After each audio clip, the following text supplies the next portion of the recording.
السلام عليكم ورحمة الله وبركاته. أهلا بيكم في عالم الزبرة فينش.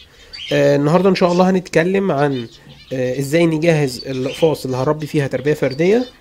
من أول ما هنشتري القفص لغاية ما هنشوف أول زغلول إن شاء الله في العش.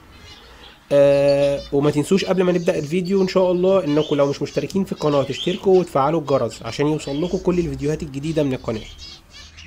اول حاجه لو انت رايح تشتري القفص اللي هتربي فيه طيور الزبرة ان شاء الله، انك تخلي بالك من السلك بتاع القفص ان يكون ضيق على قد ما تقدر، لان في اقفاص بتبقى مخصوص لطيور الزبرة وفي اقفاص بتبقى مخصوصه لطيور الفيشر او الكوكتيل او البادجي.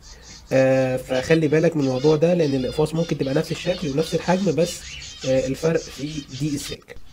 اول حاجه هنعملها بعد ما اشترينا القفص اننا هنغسله كويس جدا بالميه والصابون او الميه والكلور، ونسيبه ينشف كويس جدا.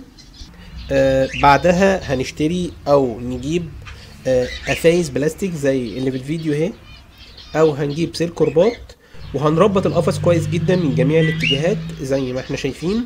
تربيط القفص ده بس يعني انا باكد ان القفص يعني مقفول كويس جدا عشان ما يحصلش وانا بنقل القفص او بحركه او باكل الطيور او بعمل اي حاجه يحصل ان في طيور تطير مني او القفص يفك مني، لان في اقفاص كتير متبقاش متقفله كويس وهي في المحل اللي هنشتري منها.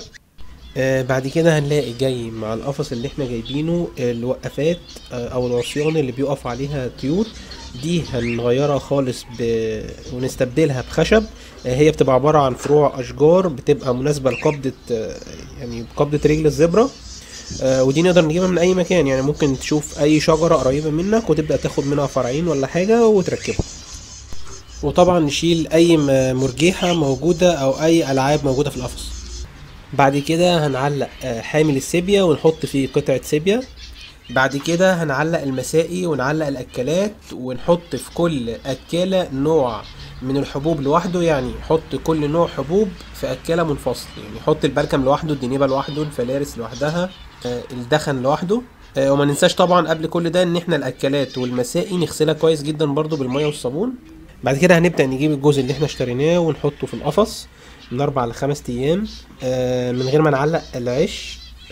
بعد كده هنبدأ بعد ال4-5 ايام نبدأ نعلق العش ونحط مواد التعشيش في أرضية القفص، ونحط كده شوية كارينا في العش نفسه عشان نحفز الجوز ان هم يبدأوا يلموا ويبنوا العش. تمام ان شاء الله. بعد ما علقنا العش في القفص وحطينا مواد التعشيش ان شاء الله في خلال اسبوع او اقل من كده هتلاقي اول بيضة للطيور عندك ان شاء الله. واحنا عارفين الزبرة بتبيض من 3 ل7 بيضات وبتبيض كل يوم، وبتبقى فترة حضانة البيض من 11 إلى 14 يوم على حسب اهتمام النتاية بالحضانة البيض وعلى حسب درجة حرارة الجو.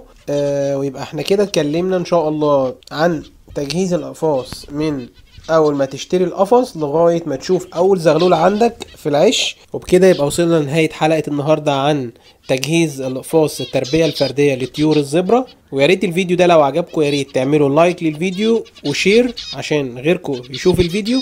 ولو مش مشتركين في القناة يا ريت تشتركوا وتدوسوا سبسكرايب وتفعلوا الجرس. والسلام عليكم ورحمة الله وبركاته.